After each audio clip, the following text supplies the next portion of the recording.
Good morning बच्चा लोग, आवाज़ आ रही है मेरी? Good morning. चलिए, आज का बोरिंग लेक्चर चालू करें। अच्छा, एक और बात ना, आई थिंक ये वीक अपना ये चैप्टर ख़त्म हो जाएगा। तो ये चैप्टर के बाद मैंने आपको पहले बताया हम पावर प्लांट पढ़ने वाले हैं। तो आपके पास तीन चीज़ें हमेशा होनी चाहिए, आपकी कैल्सी, नोटबुक और स्टीम टेबल। क्योंकि बिना इसके आप पास नहीं, मतलब न्यूमेरिकल नहीं कर सकते। दूसरी बात, आ, दूसरी बात ये याद रखिएगा कि आगे के जो ये दो चैप्टर्स है ये आपके लिए सबसे ज़्यादा इम्पोर्टेंट है। तो पूरा कॉन्सेंट्रेट करिएगा कि बाय डिफ़ॉल्ट अगर कुछ नहीं समझ में आए ना, तो एट अ टाइम रुक जाओ और रोक लो, कोई प्रॉब्लम नहीं है उसका। ठीक है, चलिए। आज का जो टॉपिक है वो टॉपिक है मिक्सिंग ऑफ टू फ्यूल्स। तो बस ये समझिए कि ये देखिए दो स्ट्रीम लाइन्स हैं, stream line one and stream line two. अब स्ट्रीम लाइन वन से मास फ्लो रेट जो है वो m1 है, और स्ट्रीम लाइन टू से जो है वो m2 है। अब ये दोनों जब अंदर गए तो वो कंबाइन हो गए और वो फॉर्मेशन किए m3 का। ठीक है, और ये m3 क्या होगा, तो m1 प्लस m2 के इक्वल होगा, जिसको हम लोग बाद में m वर्ड से डिनोट कर देंगे। तो आपको जो याद रखने वाला पहला स्टेप है वो बस ये पहला स्टेप याद कर लीजिए, क्या कि net change of entropy of mixing process. तो नेट चेंज कितना होगा, तो delta S net is equal to m C p, मतलब m one c P natural log, sorry, t three upon T one plus M two C P natural log T three upon T two. याद रखिएगा, t three upon T one and t three upon T to.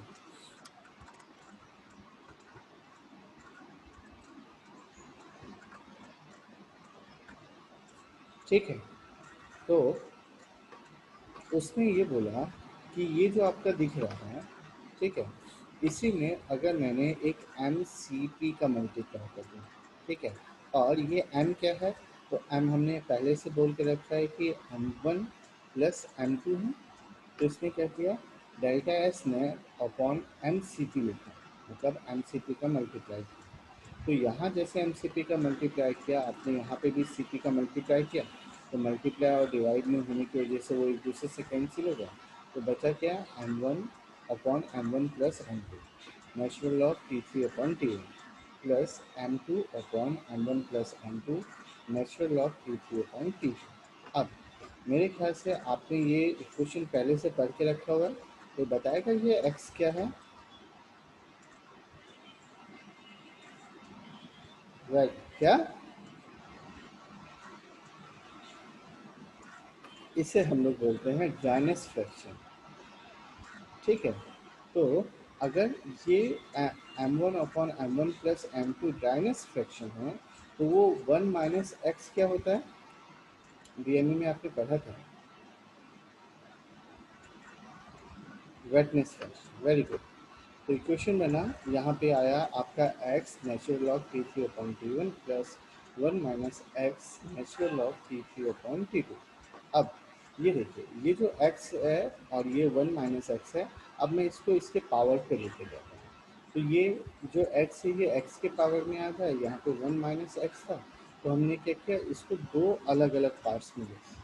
तो एक part आया T three upon T two और एक आया T two upon T three rest power x.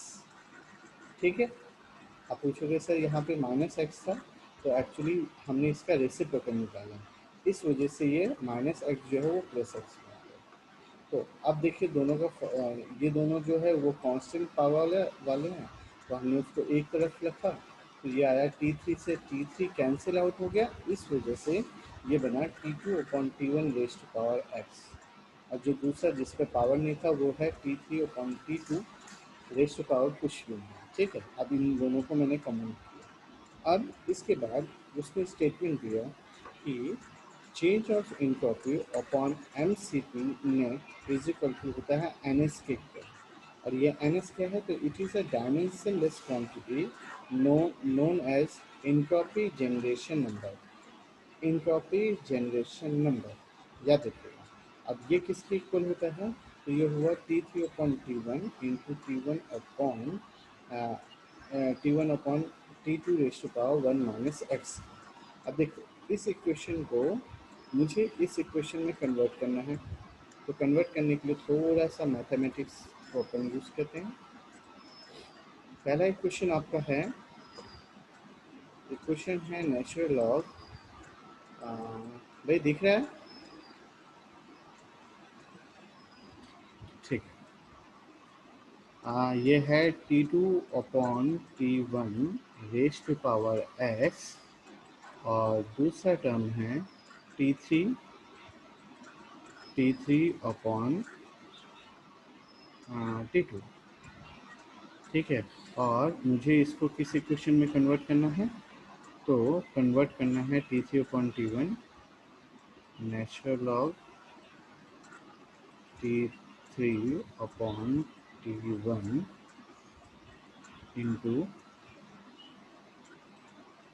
T1 upon T2 raise to power 1 minus x के, ठीक है। चलिए एक बात याद रखिएगा, ये जो डायमेंशन लिस्ट नंबर बताया है ये आपको याद रहना चाहिए, क्योंकि अगर आप ये याद नहीं रखेंगे तो इस स्टेप के बाद आप ये लेके क्यों नहीं पाएंगे। तो स्टेटमेंट हुआ, अब देखो आपके पास क्या क्या कांस्टेंट है, तो ये है T3 अपॉइंट T1। तो मैंने क्या किया, यहाँ पे एक T3, जो ये T3 था ये T3 ले लिया, और यहाँ पे मैंने एक वर्ड रखा T1। अब आप ऑब्जर्व करो, मतलब मैंने ये स्टेप को ओपन किया, ये स्टेप को भी एक बार ओपन करके देख लेते हैं। ये है T2 raise to power x upon T1 raise to power x into T3 upon T2 बराबर है।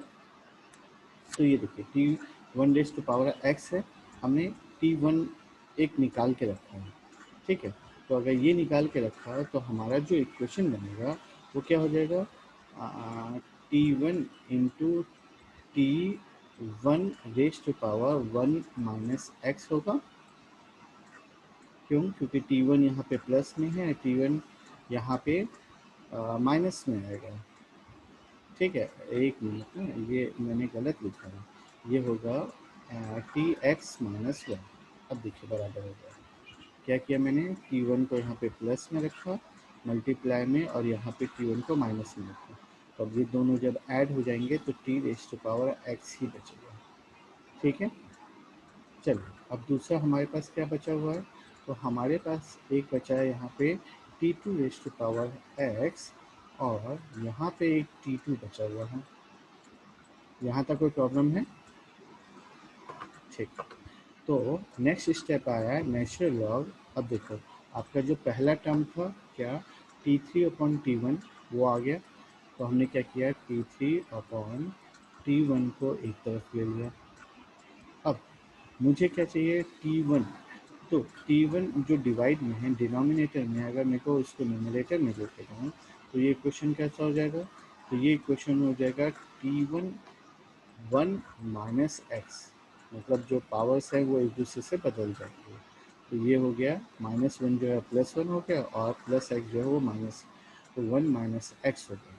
और अब ये T2 raise to power x जो है, अगर इसको मैं डिनोमिनेटर में ले आऊँ तो ये क्या हो जाएगा, तो ये हो जाएगा T2, यहाँ पे पहले से प्लस में 1 है अपने पास, और ऊपर से माइनस में x जो है बाहर आ जाएगा। तो अल्टीमेटली जो हमारा इक्वेशन बना वो बना natural log T3 upon T2 into T1 upon T2 raise to power 1 minus x, ठीक है। चलिए तो उसने वही काम किया, यहाँ पे देखिए इस पूरे इक्वेशन से इस पूरे इक्वेशन से उसने इस फॉर्मेशन में चेंज कर दिया। सो वेयर एन एस हम लोग ने पहले बात कर ली है। So from first law of thermodynamics, first law क्या कहता है कि M1H1 plus M2H2 is equal to M3H3, और M3 की जगह हमने लिखा M1 प्लस M2।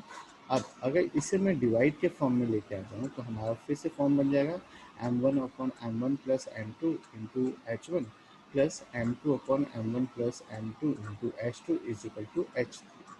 तो हमारा जो लास्ट इक्वेशन बना इसके बेसिस पे क्या, x dryness fraction into H1 plus wetness fraction into H2 is equal to H3। अब अगर H जो होता है it is a product of specific heat into temperature, अगर मैं लिखूँ तो क्या होगा, अब ये सारे H की वैल्यूज़ को मैं चेंज कर देता हूँ। तो x into C P T one plus one minus x C P into T two is equal to C P into T three. अब सी पी और सी पी तीनों तरफ है इसलिए वो कैंसिल आउट हो गए। तो हमारा जो इक्वेशन बचा वो क्या है, x T one plus one minus x T two is equal to T three. ठीक है। अब देखो आपका जो मेन इक्वेशन था, मेन इक्वेशन किसकी बात कर रहा हूँ, जो आप यहाँ पे लेके आए थे। तो यहाँ पे देखिए T one upon sorry t three upon T one है। तो हम क्या कहते हैं, टी थ्री हमारे पास है, टी वन को मैं यहाँ पे डिवाइड में ले आता हूँ। तो अगर मेरे को यहाँ पे डिवाइड में चाहिए तो मुझे एक टी वन का यहाँ पे भी मल्टीप्लाई कर डिवाइड में लेना पड़ेगा और एक यहाँ पे भी लेना पड़ेगा। तो अगर ये लिया तो ये आ गया केवल x plus one minus x into T two upon T one. अब T2 अपॉन T1 को अगर मैंने एक नया क्वांटिटी मान दे दिया जिसको बोलेंगे मैं y, तो हमारा जो नेक्स्ट इक्वेशन आया T3 upon T1 is equal to x plus one minus x into one. So conclusion मतलब अब जो हम लोग वैल्यूज़ वहाँ पे पुट कर रहे हैं, तो वैल्यूज़ पुट करते वक्त क्या हो जाएगा, तो natural log x plus one minus x into Y upon Y raise to power minus x plus one. ठीक है, ये कहाँ पे पुट किया हमने, ये वैल्यू जो है वो इस जगह पे पुट किया है। ठीक है, तो इसमें स्टेटमेंट दिया, मतलब ये लास्ट कंक्लूजन का पार्ट है कि if the value of x is equal to one, मतलब ड्राइनेस फ्रैक्शन वन हो जाए और वेटनेस फ्रैक्शन भी वन हो जाए, और मतलब ड्राइनेस या वेटनेस फ्रैक्शन वन हो जाए, so N S become zero in each cases and the magnitude of N S depend on the value of x and y। ठीक है।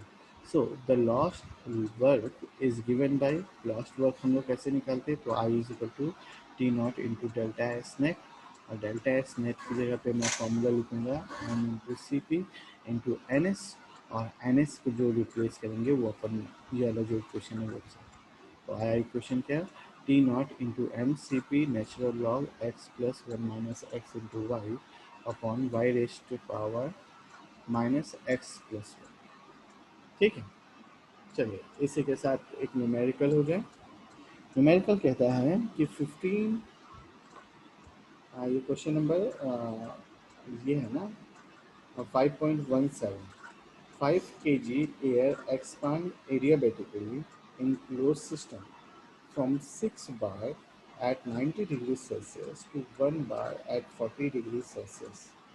Calculate maximum work done, change of ability and irreversibility. C P की value आपको one लेनी है, R की value 0.287 लेनी है, T naught मतलब एम्बियंट टेम्परेचर जो है वो 27 डिग्री सेल्सियस लेनी है, और एम्बियंट प्रेशर जो है वो 1 बार लेना है। तो आपके पास जो गिवन दिया हुआ है वो आपने वो पहले पूरा लिख लिया। ये याद रखिएगा, सी पी की वैल्यू देखिए, आर की वैल्यू देखिए, तो आपको पता चलेगा कि इसमें टेम्परेचर की यूनिट जो है वो केल्विन है। इसलिए आपका पहला काम यही है कि जितनी भी डिग्री सेल्सियस है आप उसको केल्विन में चेंज कर दें। ठीक है। अब आ, पहला देखिए इनिशियल प्रेशर कितना दिया हुआ है, 1 बार दिया हुआ है, और बाद में फाइनल प्रेशर दिया हुआ है वो भी 1 बार दिया हुआ है। दूसरा सी पी की वैल्यू आपके पास है, आर की वैल्यू आपके पास है, तो आप सी बी की वैल्यू भी यहाँ से फाइंड आउट कर सकते हैं। तो मैक्सिमम वर्क डन कितना होता है, तो maximum work done according to steady flow energy question क्या, M into internal energy one minus internal energy two minus T naught delta S और S one minus S two. ठीक। अब ये S1 और S2 की वैल्यू आपको आपको basic equation से निकालनी है। तो ये क्या हुआ, M C V T one minus T two minus T naught C P natural of T one upon T two plus R natural of T two upon T two. इससे आप अपना मैक्सिमम वर्क निकाल लेंगे। अब change of availability और loss of availability निकालेंगे। तो W max की वैल्यू आप निकालो पहले। तो डब्ल्यू मैक्स की वैल्यू आपने ये इक्वेशन रखा जो आपने पढ़ा हुआ है ऑलरेडी, बस ये वैल्यूज़ को आपको पुट करनी है, तो उसके बेसिस पे आपका डब्ल्यू मैक्स यूजफुल निकल जाएगा। अब इरिवर्सिबिलिटी के लिए T naught into delta at universe, delta universe मतलब सिस्टम प्लस सराउंडिंग। तो पहले इसने बोल दिया कि एडियाबेटिक प्रोसेस है मतलब क्यू की वैल्यू जीरो हो गई, सराउंडिंग मतलब जीरो हो गया। तो आपका जो इक्वेशन बना वो बना T naught S two minus S one. अच्छा, एस टू की वैल्यू रखा, एस वन की वैल्यू रखा, इनटू टी नॉट का मल्टीप्लाई किया, तो आपका इरिवर्सिबिलिटी हो गया। ठीक है, चलिए अब नया टॉपिक है सेकंड लॉ, इफिशिएंसी और इफेक्टिवनेस। तो मुझे कोई बताएगा इफिशिएंसी क्या होती है भाई लोग? कोई लेक्चर में है?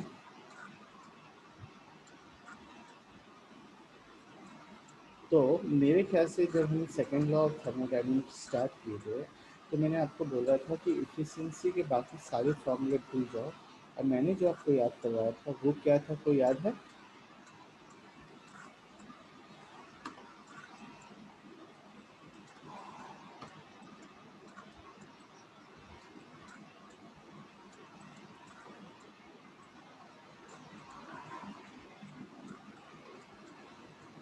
चलो मिड सेम में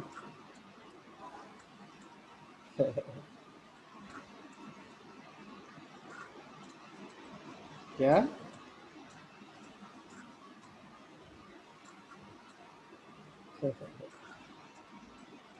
चलिए,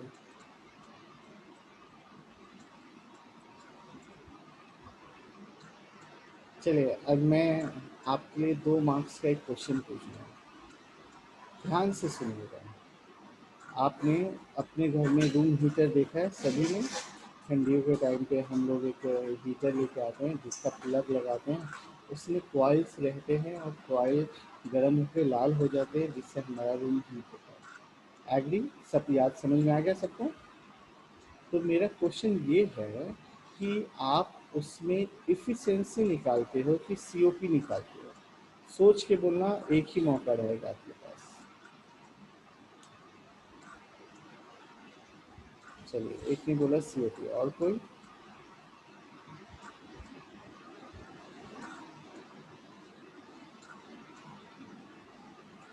और कोई आंसर देना चाहता है?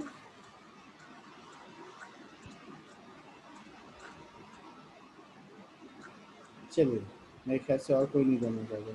तो जिसने सीओपी बताया उसका रीज़न बताइए कि why COP, why not efficiency?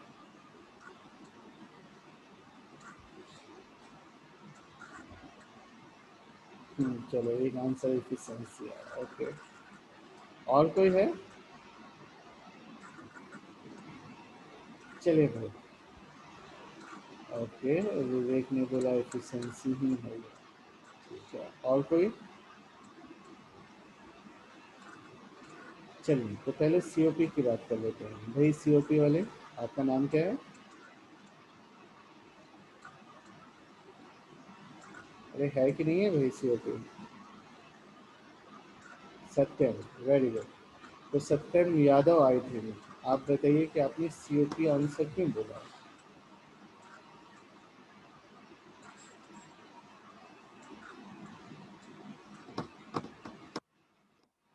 सत्यम।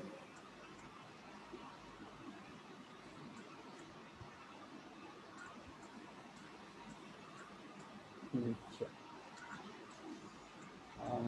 अगर तुम चाहो तो अभी भी अपना आंसर चेंज कर सकते हो, सीओपी या इफिशिएंसी।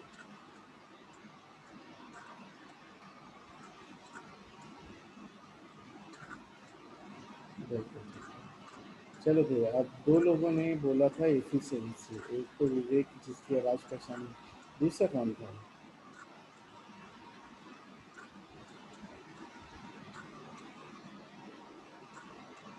ध्रुव।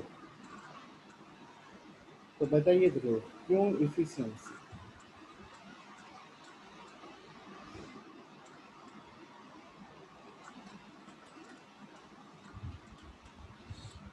ओके, चलो भाई विवेक बाबू।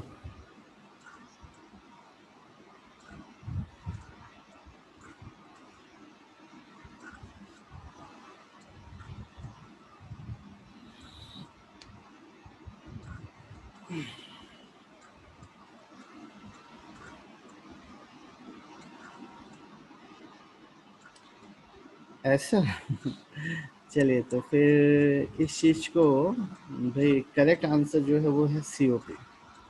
ठीक है, सीओपी इसलिए क्यों, क्योंकि ऐसे इंस्ट्रूमेंट्स, ध्यान से सुनो, ऐसे इंस्ट्रूमेंट जो पावर प्रोड्यूस करते हैं उनकी इफ़िशियंसी निकाली जाती है इन टर्म्स ऑफ आइदर मैकेनिकल और इलेक्ट्रिकल एनर्जी।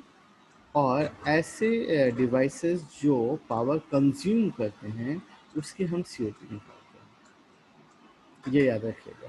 ठीक है, तो जैसे अब तुमने, विवेक ने क्वेश्चन पूछा, विवेक ने जो क्वेश्चन मतलब विवेक ने जो आंसर दिया उस आंसर को मैं थोड़ा सा मॉडिफाई करता हूँ।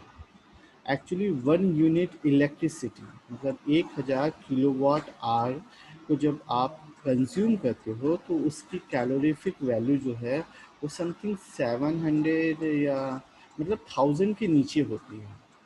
लेकिन जब ये हीट जनरेट करती है तो वो हीट बहुत ज़्यादा किलो कैलोरीज में जनरेट करती है।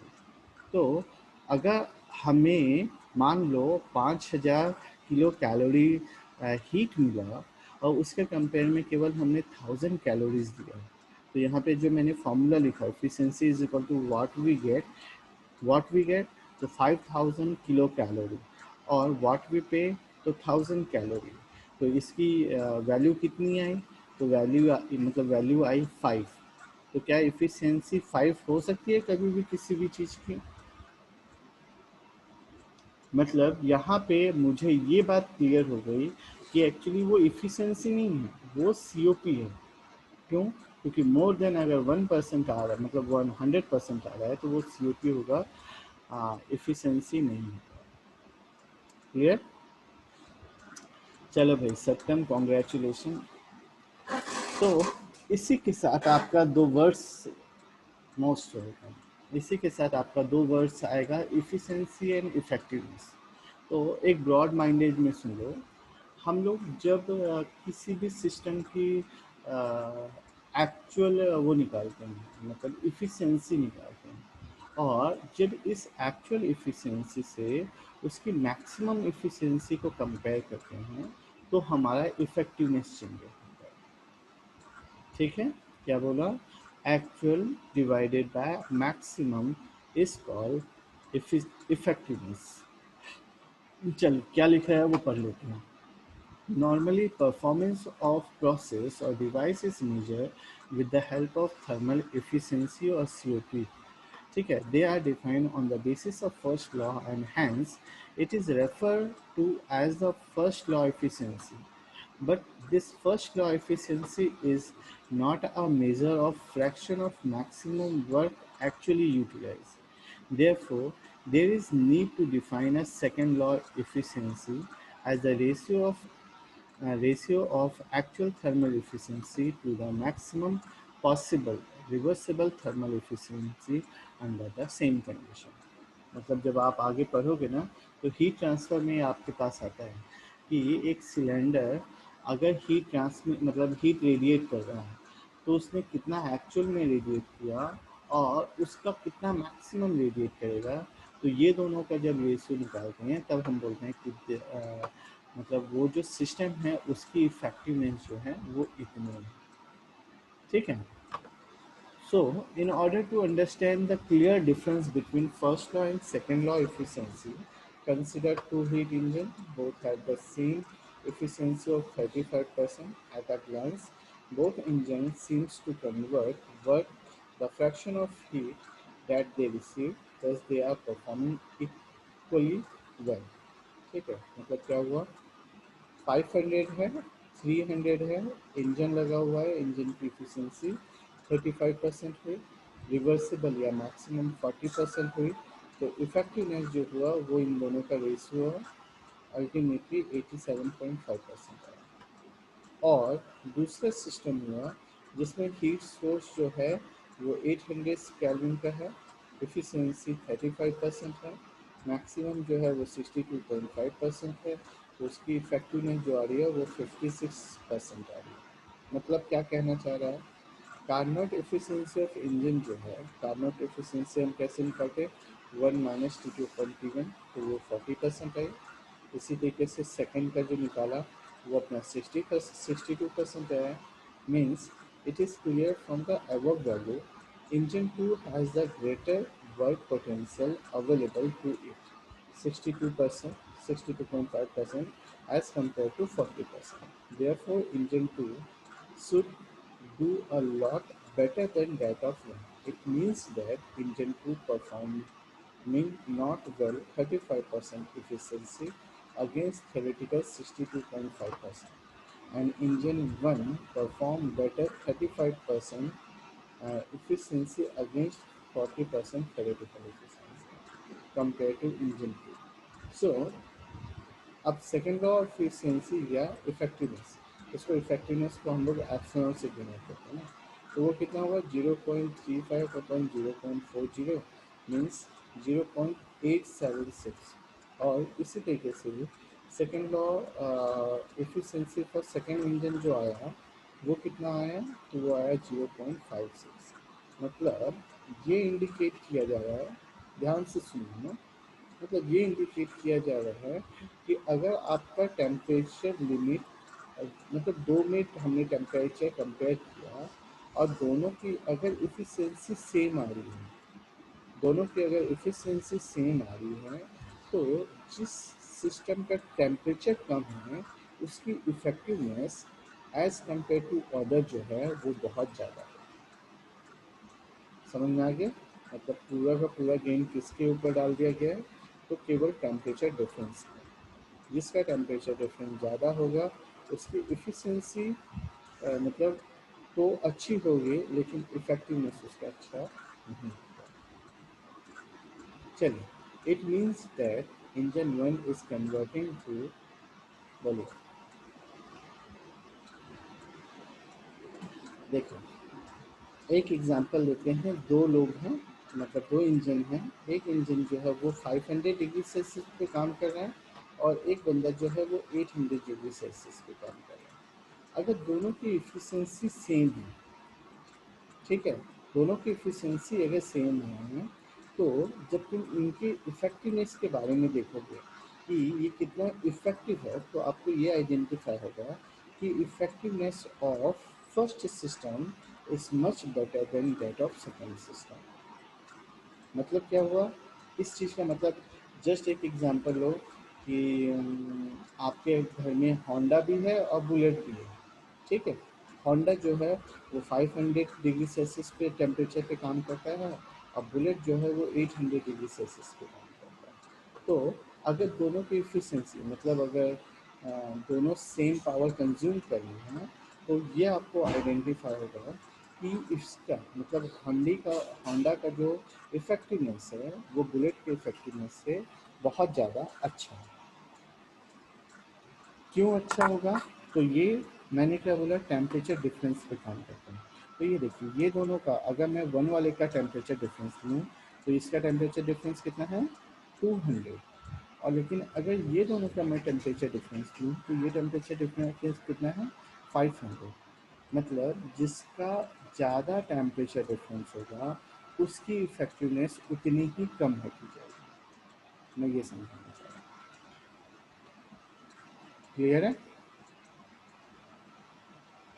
चलिए, तो मतलब इसका मतलब क्या बोल रहा है, engine 1 is converting 87.5% of available work potential to use the work, and this ratio is मतलब for in second engine it is only 56%, ठीक है। So second law efficiency can also be express in terms of efficiency को। अब उसने क्या बोला, work actual upon work maximum बोल सकते हो, और work useful work done useful work done of a actual system upon useful work done of maximum system भी हो सकता है। और इन टर्म्स ऑफ कंप्रेसर या पंप, ये तो टरबाइन और इंजन के लिए था, इसी तरीके से आप कंप्रेसर और पंप पे बोलोगे तो डब्ल्यू मिनिमम अपॉन एक्चुअल और W minimum useful upon W actual useful. और इन टर्म्स ऑफ रेफ्रिजरेटर और हीट पंप बोलोगे तो वो होगा C O P of actual upon C O P of maximum या रिवर्सिबल। इसी तरीके से अब आपका आ गया फॉर वर्क प्रोड्यूसिंग डिवाइस और एक्सपांसन कूलिंग प्रोसेस, मतलब ऐसे डिवाइसेस जो चीज़ें को एक्सपांड करते हैं या कूलिंग प्रोसेस प्रोड्यूस करते हैं। तो उस टर्म्स में क्या होगा, तो effectiveness is equal to increase of availability of surrounding divided by loss of availability of the system. Similarly in terms of heating और कंप्रेशन प्रोसेस जो आएगा, the increase of availability of the system upon loss of availability of the surrounding। मतलब अल्टीमेटली तुम्हारा जो है तुमको ये याद रखना है, W actual upon W max बस। And in terms of exergy की बात करोगे तो efficiency is equal to exergy recover upon exergy supply, और 1 minus exergy destroy upon exergy supply.